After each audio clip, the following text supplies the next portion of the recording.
Today is an exciting day. We are delivering the Undisclosed truck to the Undisclosed customer. If you remember, a while back, me and Joel from Royal, we delivered this truck to Winnipeg. We got the body and all the rigging on, and today we are delivering it to the customer.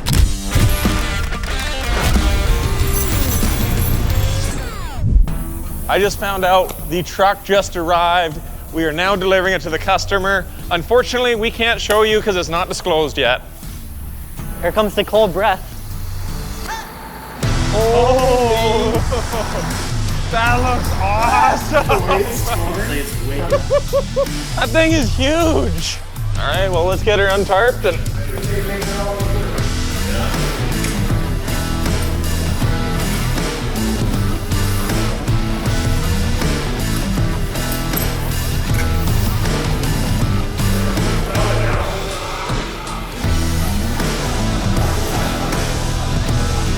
ta-da! Unfortunately, I can't show you what the truck is because, well, it's still not disclosed. We will tell you what it is. We are planning a release day. It's going to be a big event, but it's not going to be for a few months yet. But till now, truck is here. Time to start doing some commissioning and more work at this place. Hey guys, so we got the truck unloaded and I was in Winnipeg with it for about 3 weeks and doing some code updates, doing some testing on the high voltage components.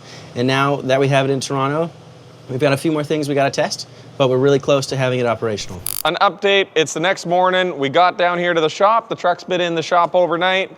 It's warmed up, turned the key on, truck fired up, air compressor fired up, moved forward. Yeah, it's fine once it warmed up. There was an issue of the batteries being too cold. That was the correct fault. That's what they're saying. But we got to figure out a way to deal with this because the driver said he had temperatures of low as minus 44 degrees on his way here. We had that big Arctic front that came in here and yeah, that's not acceptable on a truck. So what we did for transport is that we disconnected the high voltage and the low voltage batteries. Normally those batteries, they have a thermal management system that pumps warm fluid through the batteries and it's got a heating cell that heats the batteries up.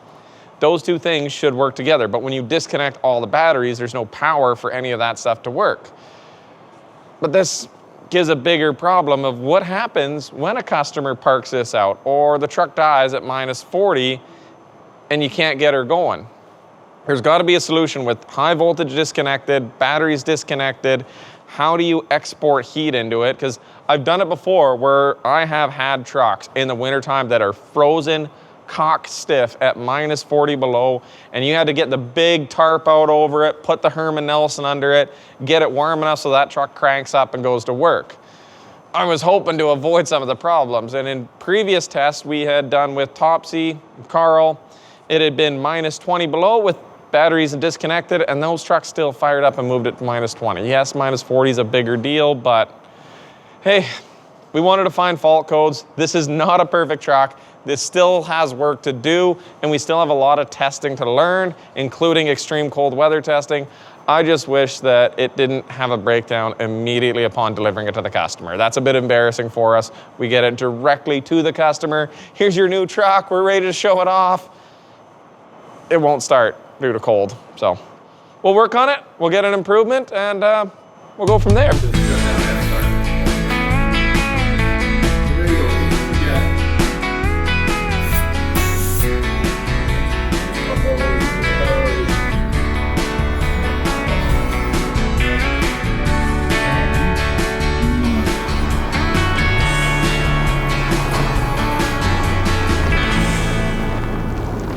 I'm Peter, I'm the cab design lead here at Edison Motors. You've seen the process starting from when we originally started designing this thing 20 months ago to now today getting it delivered to the customer. It's been a huge project. It was my first one at Edison coming out of university as a co-op student. So seeing it here today in the flesh all together is a pretty special moment.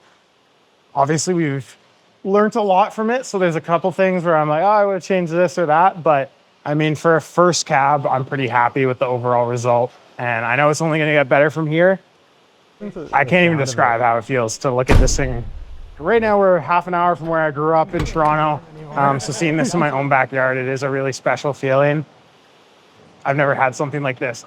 Truck drivers here who I got to meet today are going to be driving this thing and using it as a tool every day. I just cannot wait to see it on the road.